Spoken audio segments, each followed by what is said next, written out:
Le 13 avril 2026, une entreprise chinoise nommée Geely est montée sur scène lors d'une conférence de presse pour révéler quelque chose que les ingénieurs considéraient depuis des décennies comme physiquement impossible.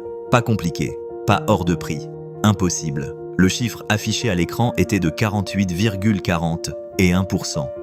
Et si ça ressemble à une simple statistique, attendez de comprendre ce que cela signifie réellement. Quand une voiture brûle du carburant, la majorité de cette énergie disparaît. Une partie s'échappe par l'échappement sous forme de chaleur, une autre est absorbée par le moteur lui-même, et le reste se perd dans les frictions des pièces métalliques. Même une voiture moderne signée Toyota ou Volkswagen n'exploite qu'environ 30% de l'énergie contenue dans le carburant que vous versez dans le réservoir. Les 70% restants s'évaporent littéralement, transformés en chaleur, sans produire la moindre utilité pour le conducteur. Depuis plus d'un siècle, les ingénieurs tentent de réduire ce gaspillage énergétique.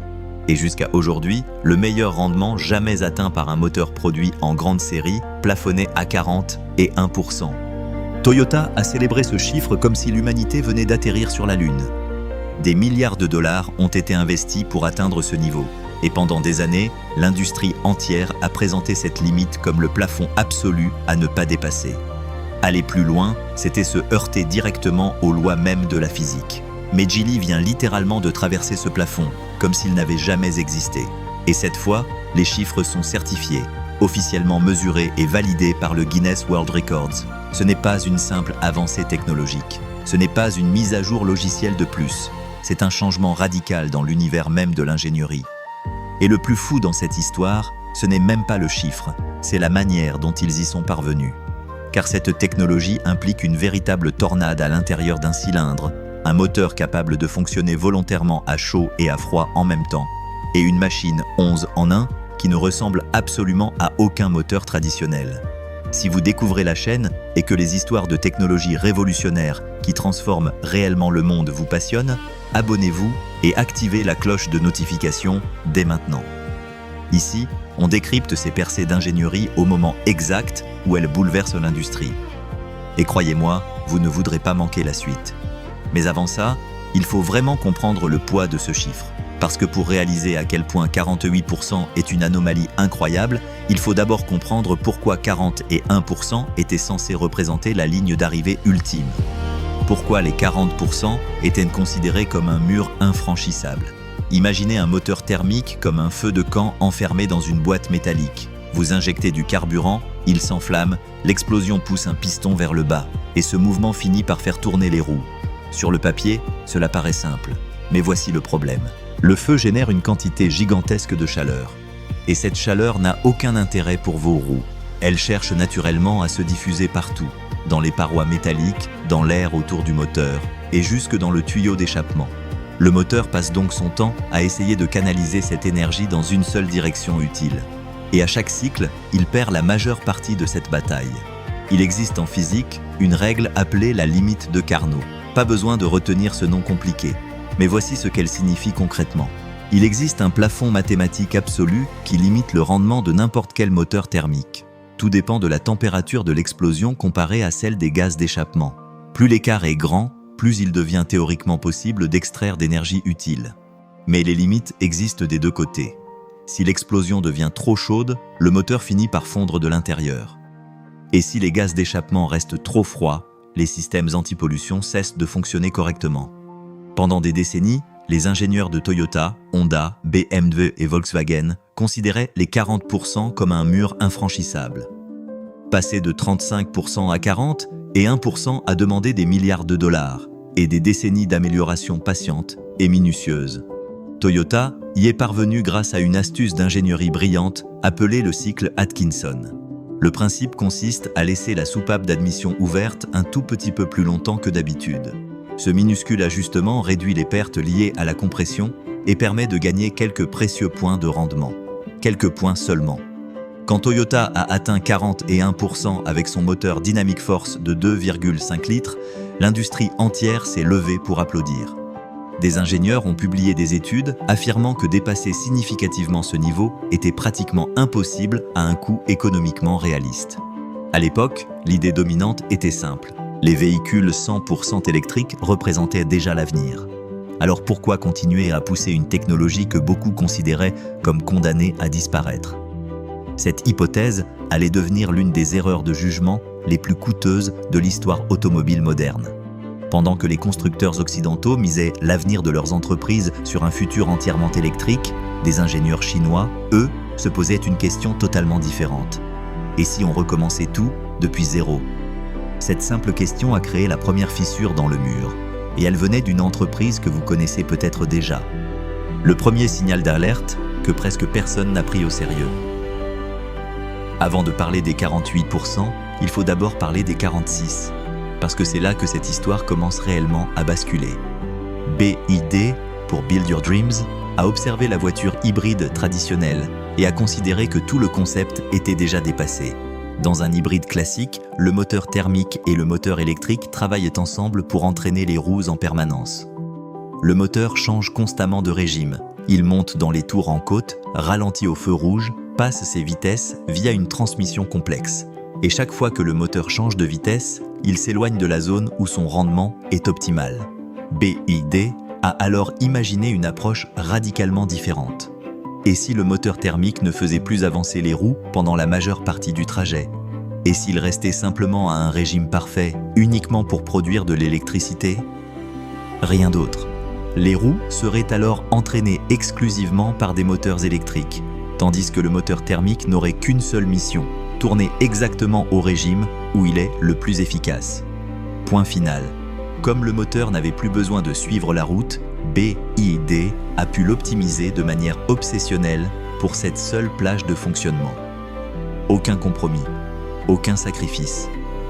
Le résultat a donné naissance à leur système DMI, capable d'atteindre 46,06% de rendement thermique sur leur plateforme de 5e génération. La presse automobile mondiale a été véritablement stupéfaite. Une hausse de 5% du rendement thermique peut sembler modeste, jusqu'à ce qu'on réalise qu'il a fallu près de 20 ans à Toyota et plusieurs milliards de dollars pour passer de 36% à 40% et 1%. BYD y est parvenu en une fraction du temps, avec une approche totalement différente. Chez les constructeurs historiques, un discret vent de panique a commencé à souffler.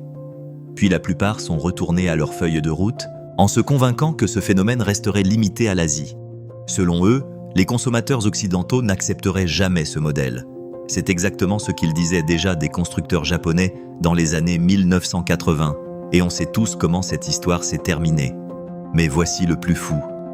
Pendant que l'industrie essayait encore de comprendre les 46% de BYD, Geely travaillait déjà depuis 2 ans sur quelque chose qui allait faire passer cet exploit pour un simple échauffement. Et la clé de leur technologie commence directement à l'intérieur du cylindre, dans un endroit où personne n'avait pensé regarder.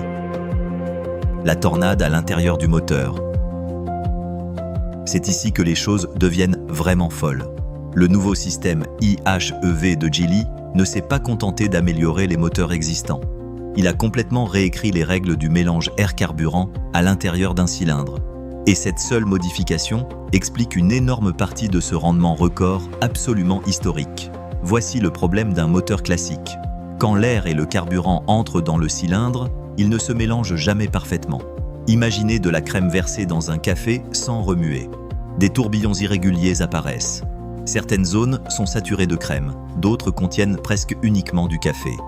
Exactement la même chose se produit dans un cylindre traditionnel. Certaines poches du mélange sont trop riches, d'autres beaucoup trop pauvres.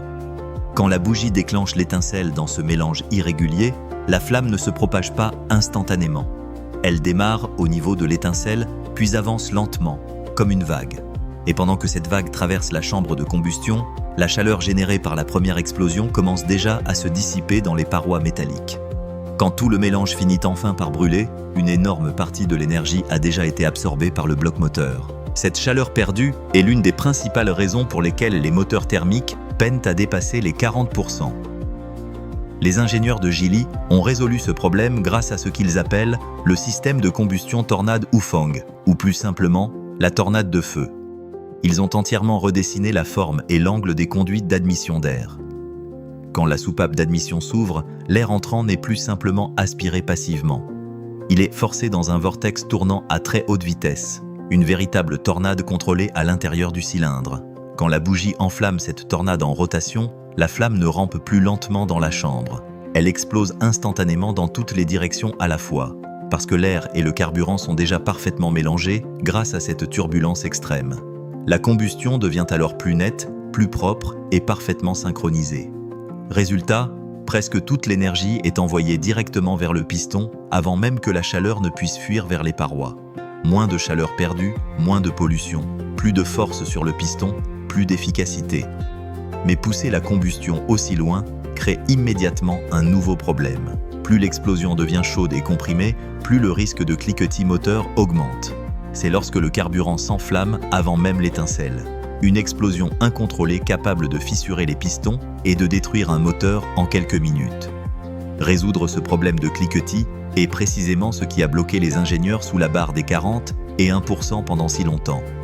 Et la réponse de Geely est presque aussi brillante que la tornade elle-même. Le moteur capable d'être brûlant et glacé en même temps. Tous les manuels d'ingénierie vous diront la même chose. Faire fonctionner un moteur thermique avec une compression extrême et une chaleur extrême mène presque toujours à une destruction catastrophique. Impossible de pousser l'explosion plus loin sans risquer de détruire le moteur de l'intérieur. C'était cette limite invisible. La raison pour laquelle personne n'avait dépassé les 40 et 1% sur un moteur produit en série depuis plus de 20 ans. La réponse de Geely a été de faire fonctionner le moteur à chaud et à froid simultanément, dans différentes zones. Et cela a été conçu volontairement.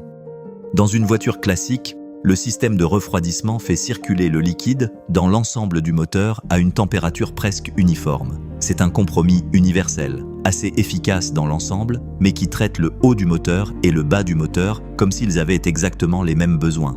Alors qu'en réalité, non. Geely a séparé le système de refroidissement en deux zones totalement indépendantes. La culasse, la partie supérieure du moteur, là où les explosions se produisent, est maintenue extrêmement froide.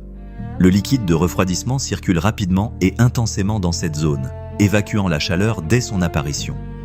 Garder la partie supérieure froide permet de conserver un mélange d'air dense et frais jusqu'au moment exact de l'allumage.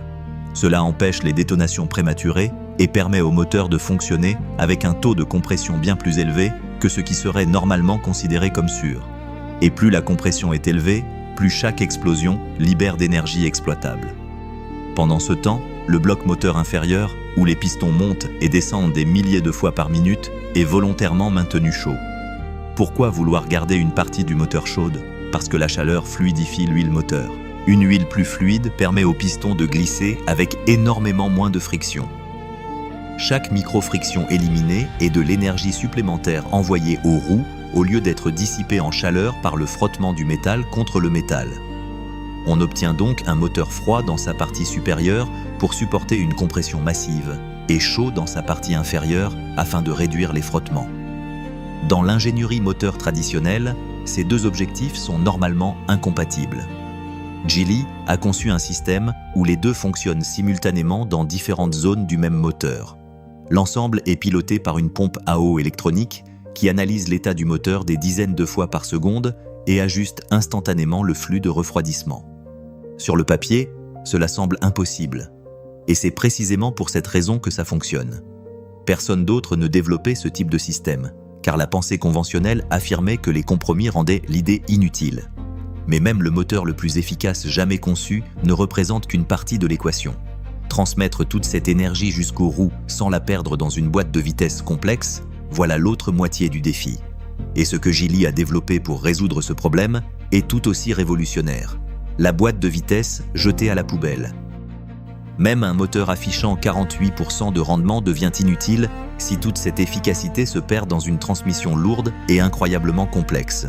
Les boîtes automatiques traditionnelles sont de véritables chefs-d'œuvre mécaniques, mais elles sont aussi lourdes et pleines de frictions internes. Une boîte automatique à 8 ou 9 rapports contient des centaines de composants mobiles.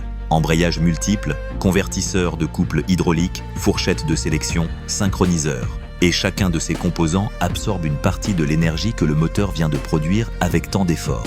L'ensemble du système peut dépasser les 100 kg tout en gaspillant malgré tout une portion significative de la puissance moteur avant même qu'elle n'atteigne les roues.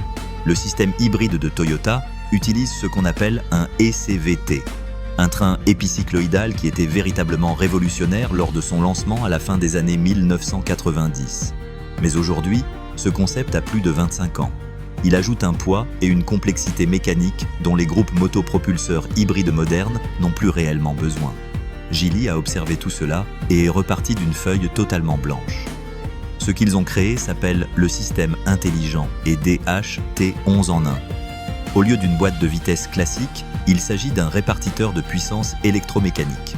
Le moteur thermique, le générateur, 2 moteurs électriques, les onduleurs haute tension et tout le système de gestion thermique sont intégrés dans un seul bloc ultra compact. Résultat, le poids total du groupe motopropulseur a chuté de 13,5% par rapport aux hybrides traditionnels.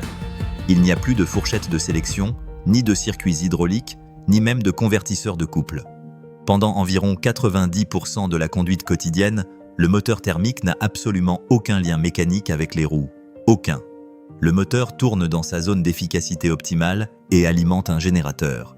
Cette électricité est ensuite envoyée soit vers la batterie, soit directement vers les moteurs électriques qui entraînent les roues.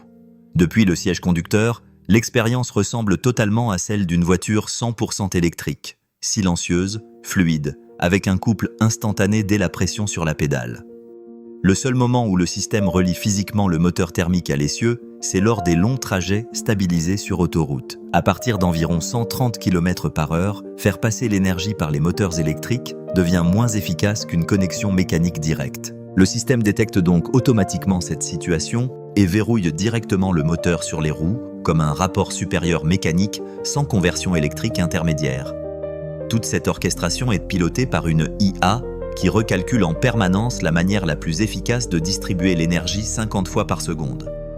Elle lit votre itinéraire GPS, repère une montée située 3 km plus loin et décide en temps réel s'il vaut mieux recharger la batterie immédiatement, puis laisser la voiture redescendre en roue libre ou utiliser la batterie maintenant et recharger pendant la descente.